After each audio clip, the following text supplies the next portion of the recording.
지난 노출편에서 살펴봤던 조리개와 셔터 스피드 모두 노출에 영향을 준다고 배웠는데요. 특히 조리개는 수도꼭지처럼 빛의 양을 조절한다고 배웠는데 기억하고 계시나요? 하지만 단지 노출에만 영향을 주는 것이 아닌데요. 자, 이번에 이 조리개를 완전 정복하는 시간을 가져볼게요.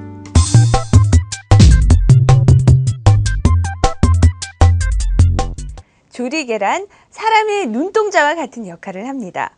즉, 여러 겹의 날로 이루어져 있는 동그란 구멍을 가지고 있어서 주변의 밝기에 따라 그 크기를 변환시킬 수가 있는데요. 지난 노출편에서 공부한 것처럼 조리개는 정해진 수치에 따라 그 크기가 달라집니다. 이러한 조리개는 다른 말로 F값이라고도 부르며 실제로 지금 이 렌즈를 살펴보시면요. F1.4의 구멍이 가장 크고 F22로 숫자가 올라갈수록 구멍의 크기는 점점 작아지는 것을 확인할 수 있습니다.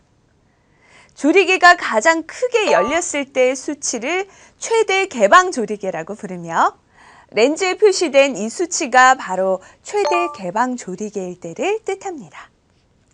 생각해보니까 어두운 곳에서는 눈동자가 커지고 또 밝아지면 눈동자가 아주 작아지겠죠?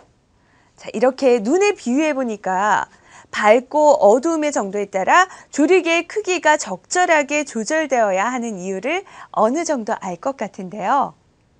단지 이런 크기가 노출 외에도 다른 영향을 준다고 하는데 과연 조리개의 구멍이 크고 작아지면 노출 외에 무엇이 달라지는 걸까요?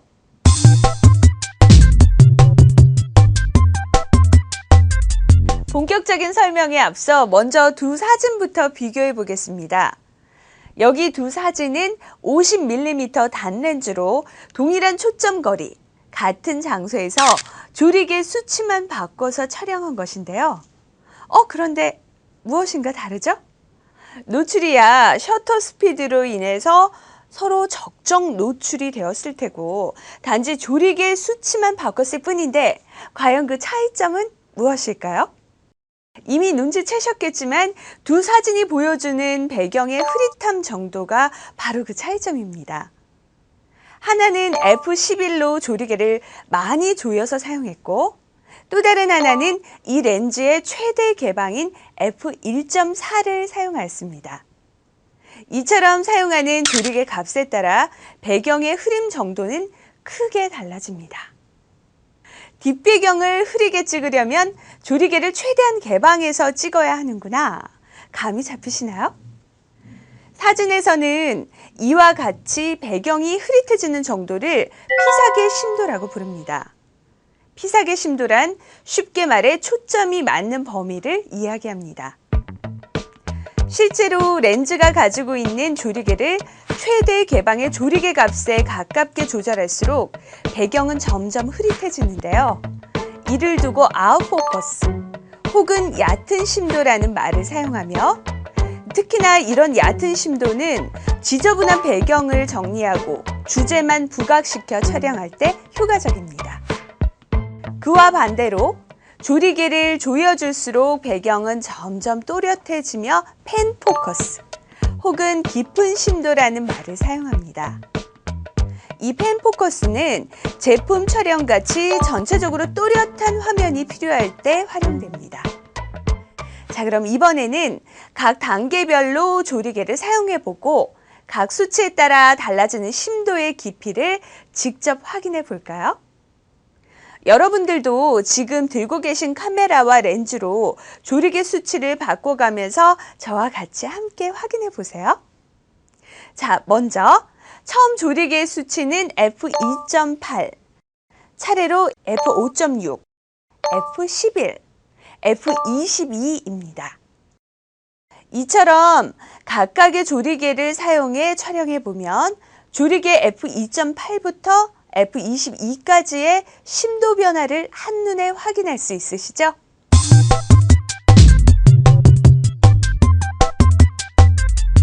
심도의 표현은 사진의 입체감을 보다 풍부하게 만들어주는 요소 중에 하나입니다. 이와 같은 심도를 좀 더 효과적으로 표현할 수 있는 방법으로 조리개의 수치를 조절하는 것은 이미 앞에서 배웠고요. 또 다른 몇 가지 방법이 있다는데요. 과연 무엇이 더 있을까요?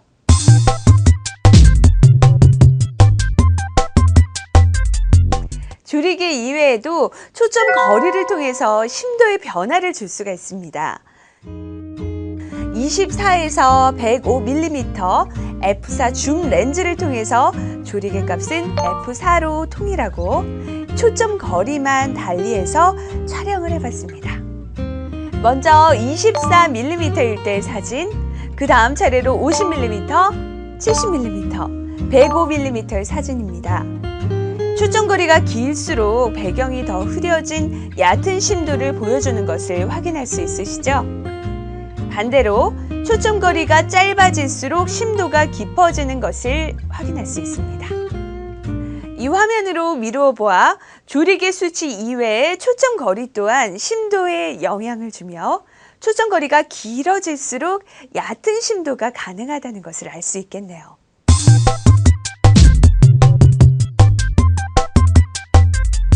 앞선 예에서는 렌즈의 초점거리에 따라 변하는 심도를 확인을 했는데요. 이번에는 조리개와 초점거리는 고정한 채 피사체 사이의 거리에 따라 표현되는 심도를 확인해 보겠습니다. 지금과 같이 피사체와 배경이 적당한 거리를 두고 있는 상태에서 먼저 촬영을 해보겠습니다. 그 다음 피사체로 다가가면서 찍어볼게요. 결과를 보시면 피사체에 가까이 다가갈수록 뒷배경이 더 흐려지는 것을 확인할 수 있으시죠? 자, 이로써 피사체와의 거리도 심도에 영향을 주는 걸 알 수 있겠네요. 자, 이처럼 조리개 하나만 알아도 아주 다양한 방법으로 사진을 촬영할 수 있다는 사실 아시겠죠? 자, 이래서 많은 사람들이 조리개에 대해서 강조하는 것이랍니다.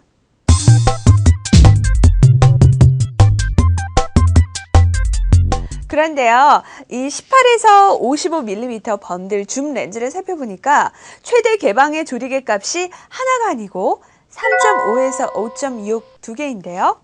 조리개 수치가 하나로 표시된 렌즈와는 과연 무슨 차이가 있는 걸까요?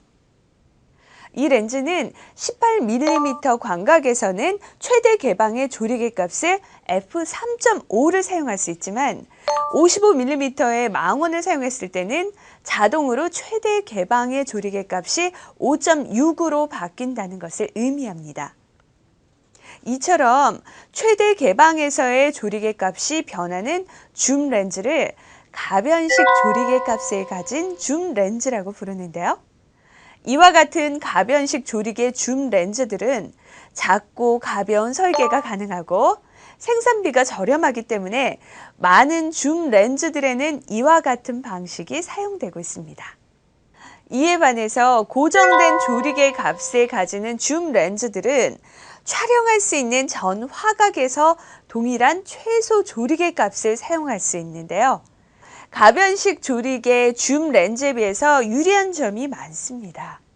하지만 가격이 무척 고가인 경우가 대부분이고 부피와 크기 또한 상당한 수준입니다.